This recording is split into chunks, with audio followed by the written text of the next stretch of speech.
Welcome to Conversations in a Vintage Shop, a podcast from behind my counter between customers. Join me while I sit behind my retail counter and just have a conversation with you, or with myself. While I look out the window, observe what I see, things that are happening in the store today, throughout the week, and just fun little stories that I have from my time as a business owner. This is something that you find interesting, and keep listening. And I appreciate you.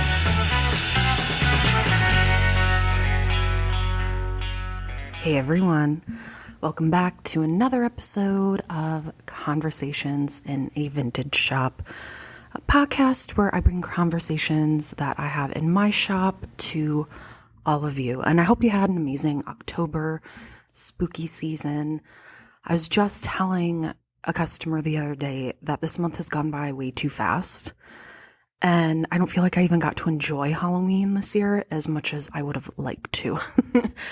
I get so wrapped up in things at the shop and doing window displays that for the first year ever, really, I can't remember the last year I haven't done this, but I haven't even decorated my house for Halloween. And that makes me very sad.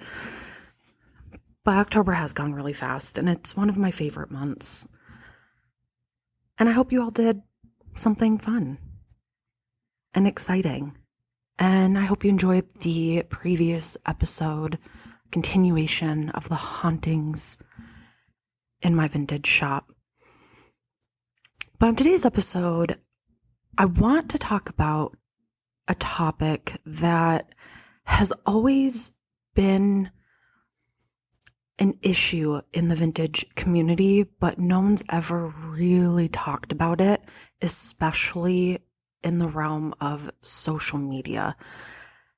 And that is the concept of designers pulling inspiration from vintage garments and already existing vintage pieces. Now, this isn't something new or surprising. I'm a firm believer in today's world, there are very few things that are original, especially when it comes to clothing. You're not reinventing the wheel with clothing. A lot of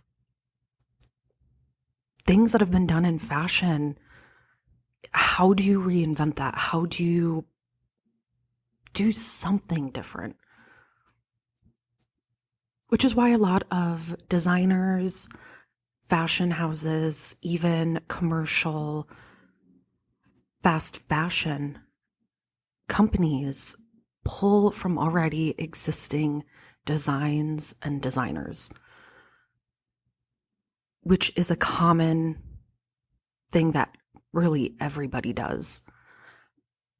But what's not talked about is the way that these ideas and inspirations are obtained. And I'll explain more.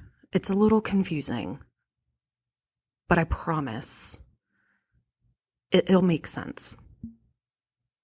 So if you are an artist, a garment maker, anybody in the creative or tech world or anything like that where your job is to come up with new ideas, new ways of presenting items, concepts, and you're someone that pulls inspiration from others, then definitely keep listening.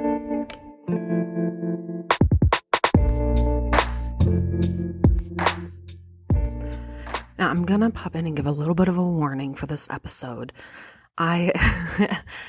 So I'm recording this before the shop is opened, and I have not had a drop of caffeine yet this morning. So please bear with me while I may take long pauses that I'm too lazy to edit out, but it's because my brain is just starting to function this morning. I'm trying to unthaw it.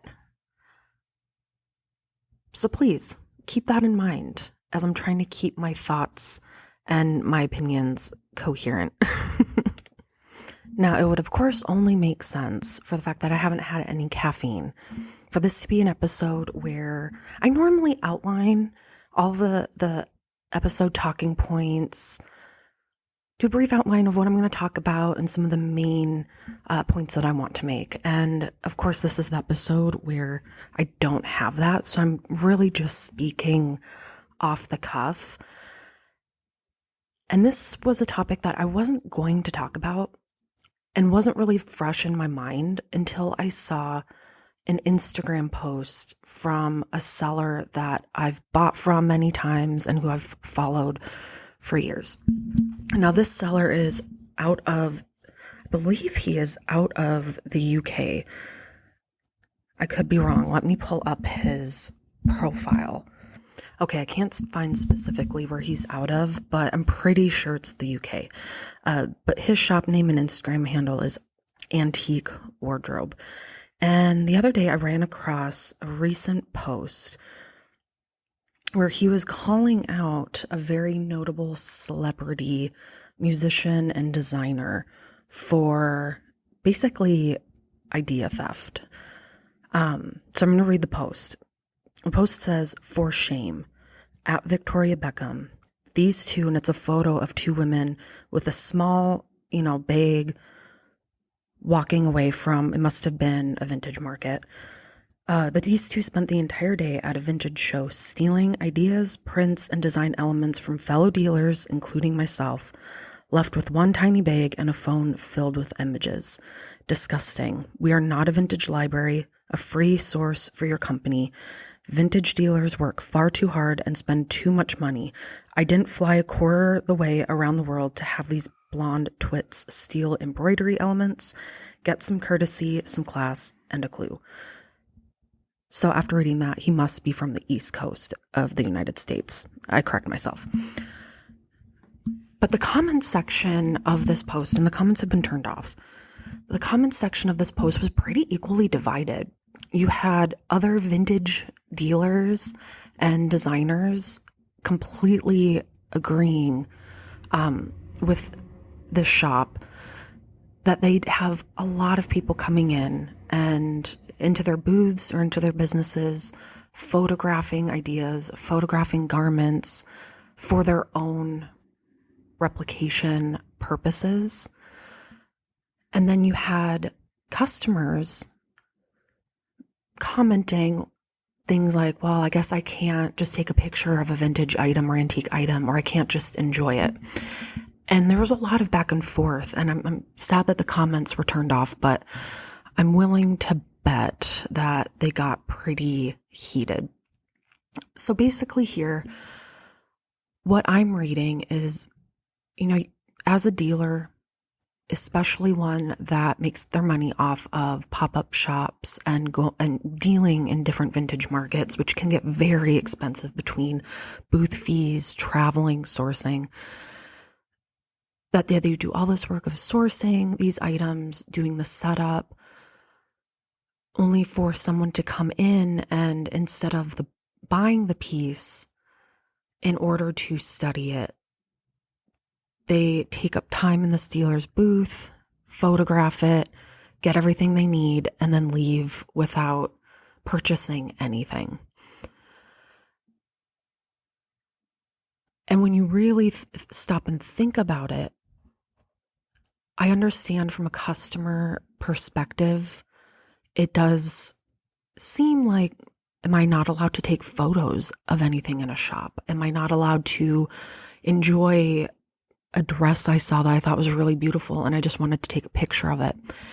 And I personally don't think this is what the seller is saying. Again, it's very common practice for designers to take inspiration from pieces that have already been made. That's just the way it works. And there's a difference between taking inspiration and flat out copying. And one of the best examples I can think of, and if you're a really big fashion buff, you'll understand this analogy, and I'll try to explain it the best I can. But one of my favorite designers, Charles James, massively prolific designer, sculptural. He was really one of the ones that took clothing and fashion and proved that it can be art, functional clothing at the same time. Now, Charles James studied under, I believe he studied under Paul Poiret, or maybe that was Erte. It's the lack of caffeine talking, but his designs were beautiful.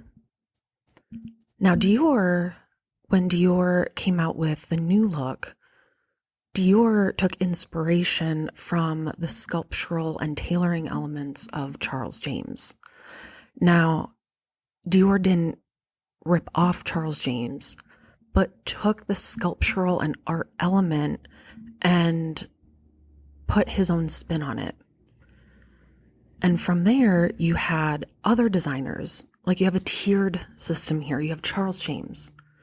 That style filtered down to Dior. Still a very, expensive designer.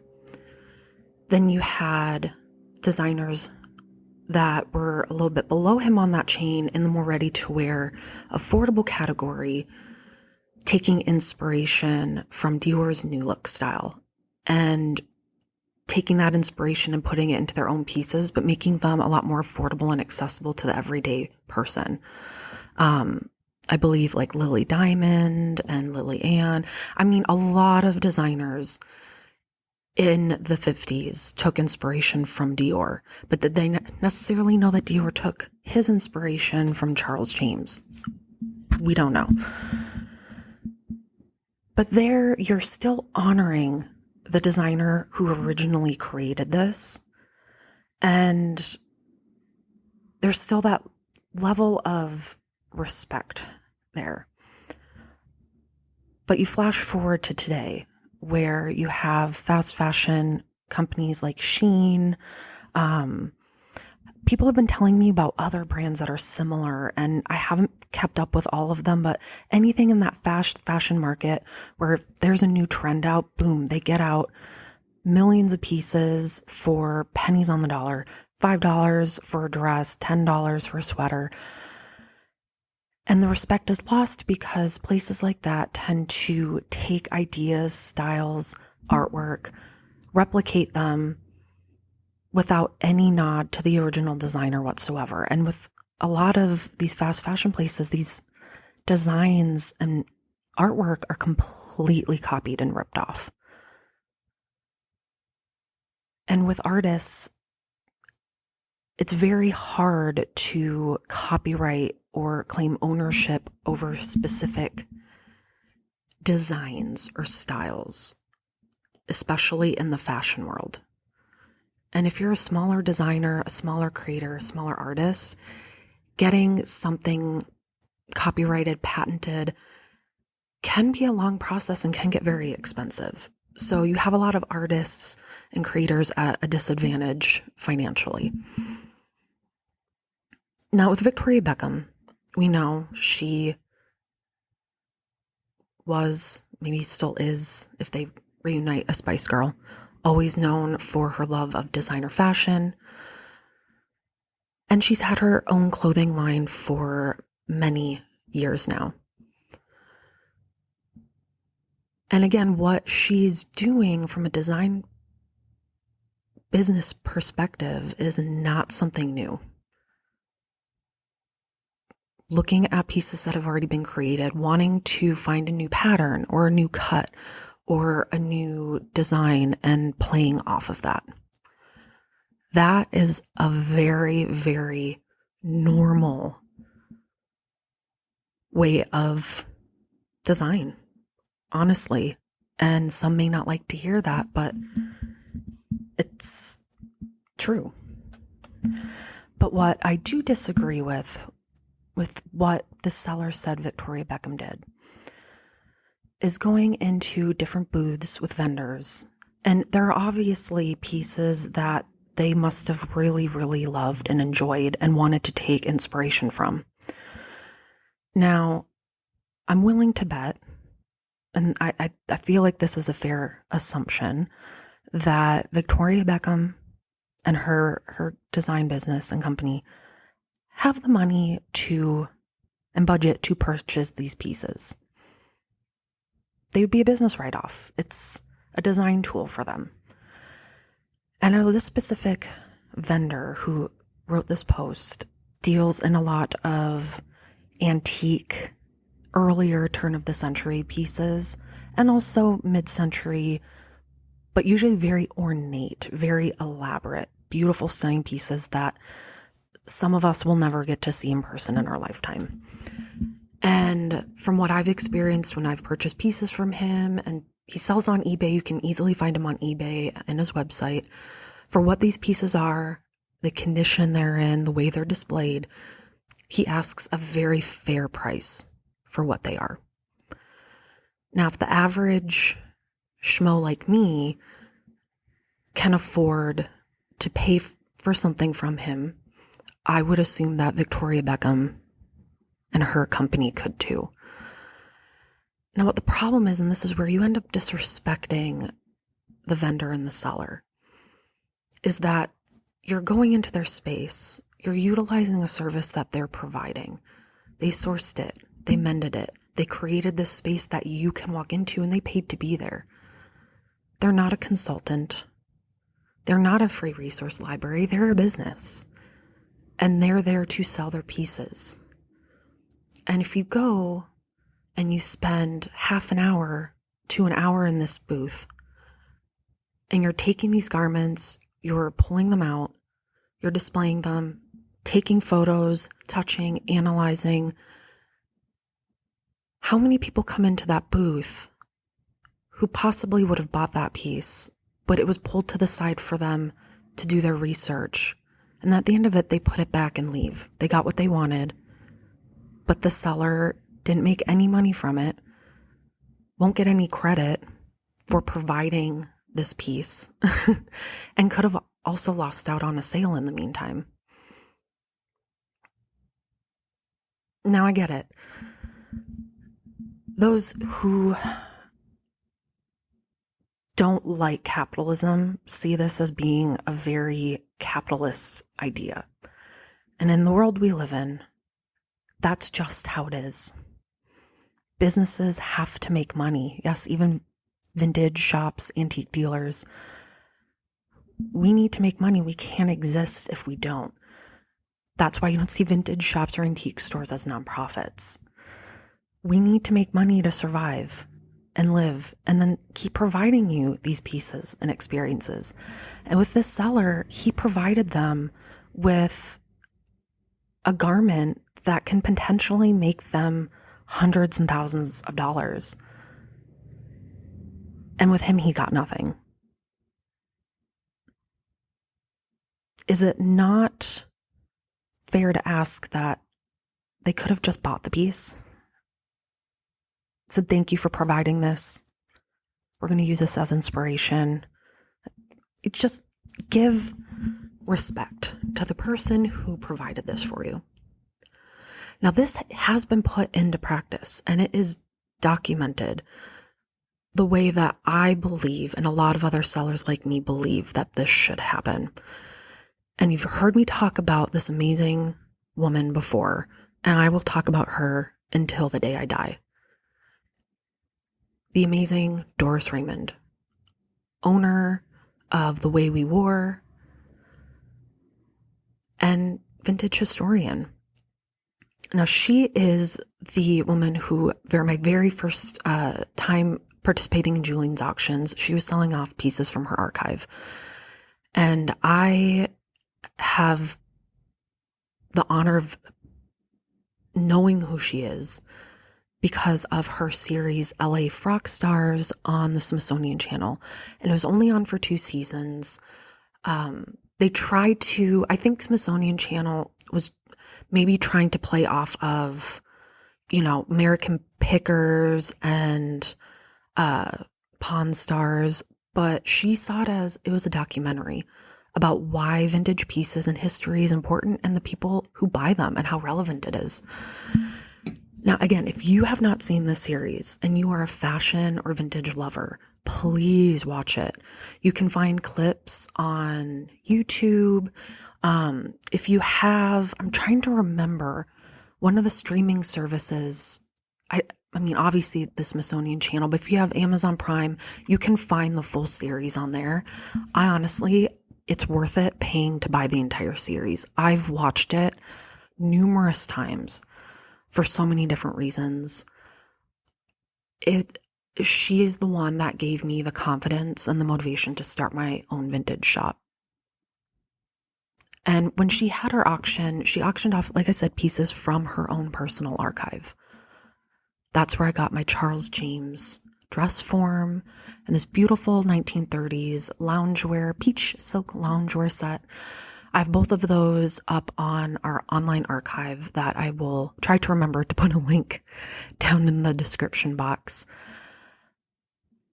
But what struck me about what she does is she, adjoining her brick and mortar space, she had this other shop space that was not open to the public, but had a bunch of different archived pieces from clothing, textiles, ephemera, just books, tons of her inspiration room.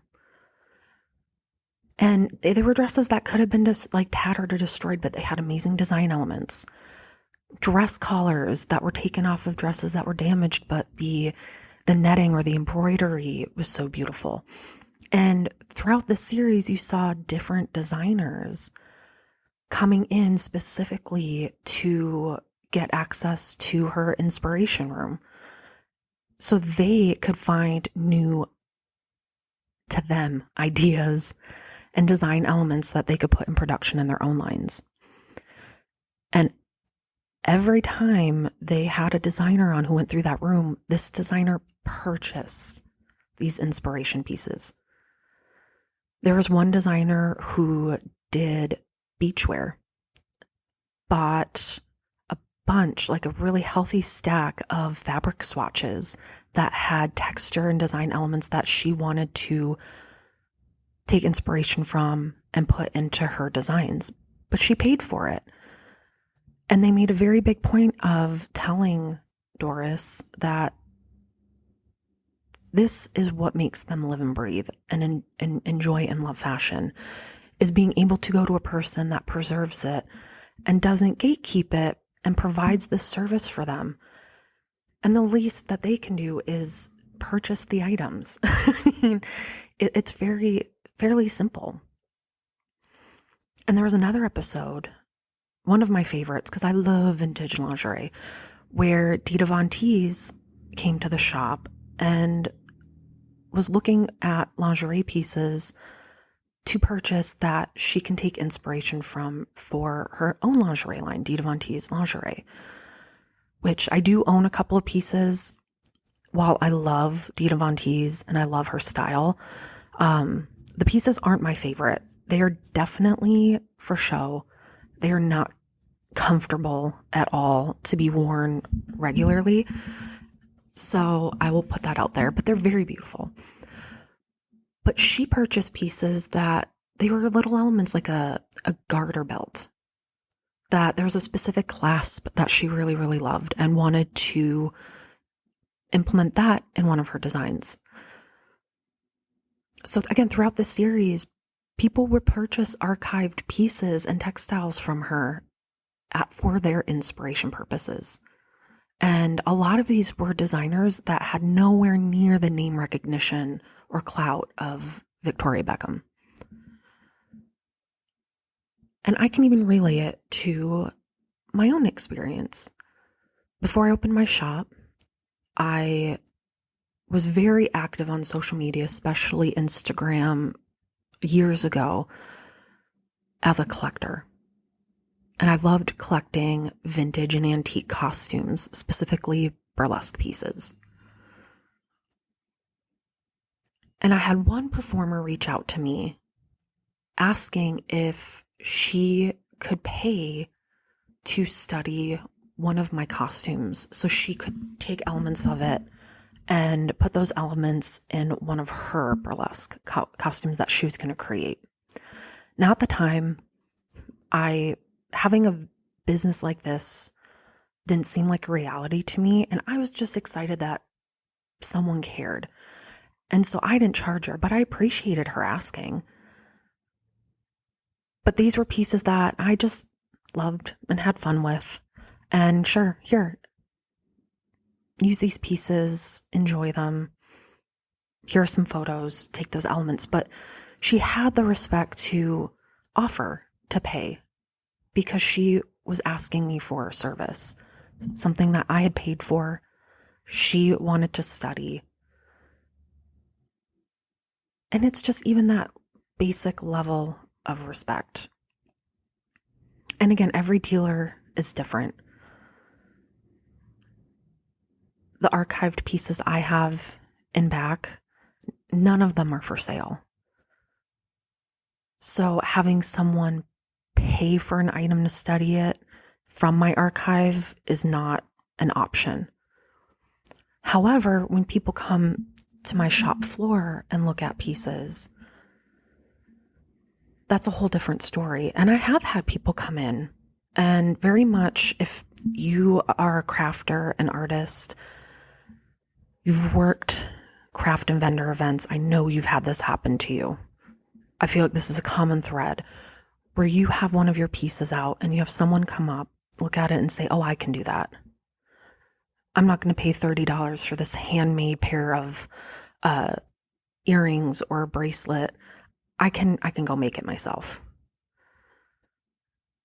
Ignoring the fact that getting all the materials to make this item would be similar to what you would pay for this already produced item. And then you have to teach yourself how to do it. I mean, we know this conversation, right? And I've had people come in and look at vintage garments, even garments from small businesses that I carry in my shop, saying, oh, I can do this. I'm going to make this. Take photos of it, take measurements of it, and then don't buy anything and leave. And that is a very hard thing to watch. A very hard thing to watch. But it's another issue that vintage sellers, shop owners, how do you approach that? It's a very uncomfortable conversation to have. And it's an uncomfortable conversation to have for the makers themselves. If you hear someone say that in front of you, you get that pang of fear and anxiety, like, do I say something? Or do I just leave it? And then you feel like crap the entire time.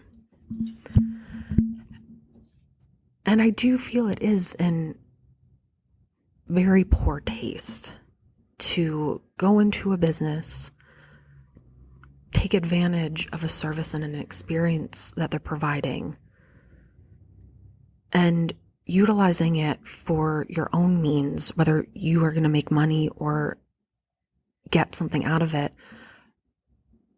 But then that business, that space, what did they get? And just think about it. What did this business get by letting you come in, take an item that they have for sale, photograph it, measure it, copy it, so that you can go home and replicate it? Probably end up spending more money trying to do that and not giving credit to the business for actually providing that item for you to look at. What does that business get out of it? And that's very much what this antique dealer was saying. What did he get out of it? Other than a lost sale and someone coming in and more than likely making money off of something that he had to purchase. So really, it's just kind of putting it in perspective.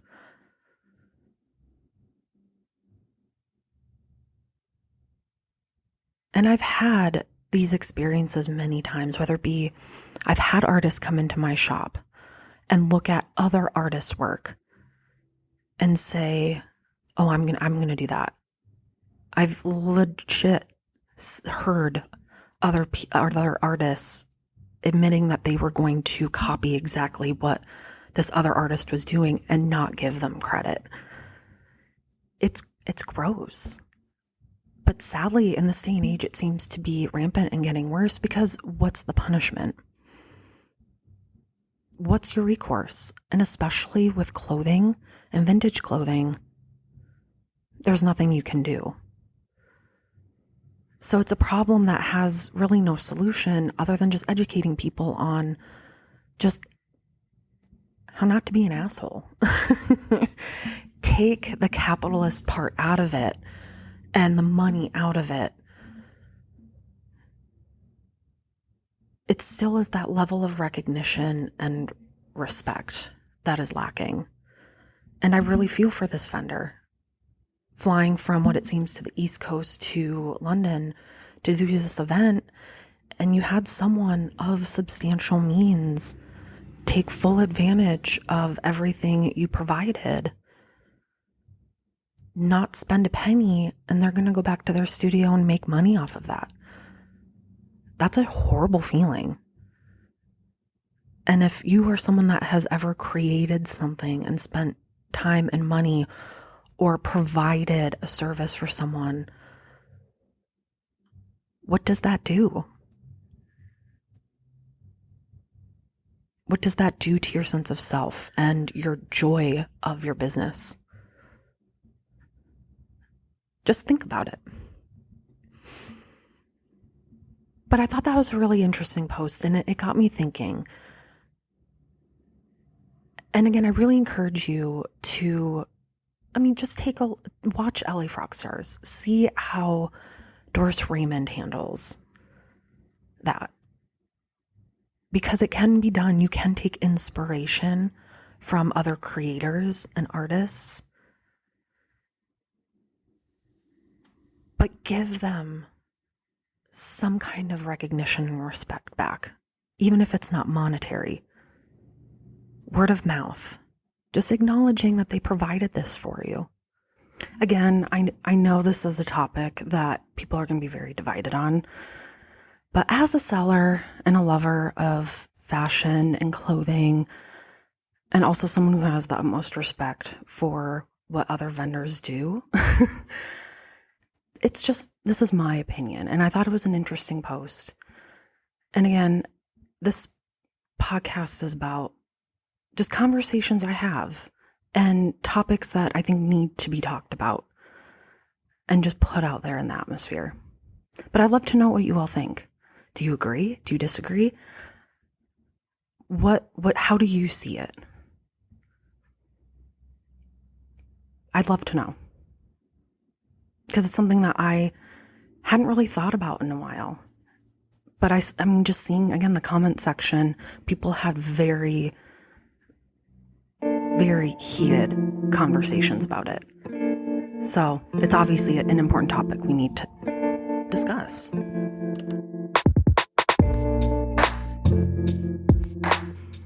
Now, I know this has been a shorter episode, and I've been trying to keep my episodes shorter and more concise. It's really hard for me. So I'm going to cap it off at that. It's probably more like a ranty episode. And not all of them will be like this.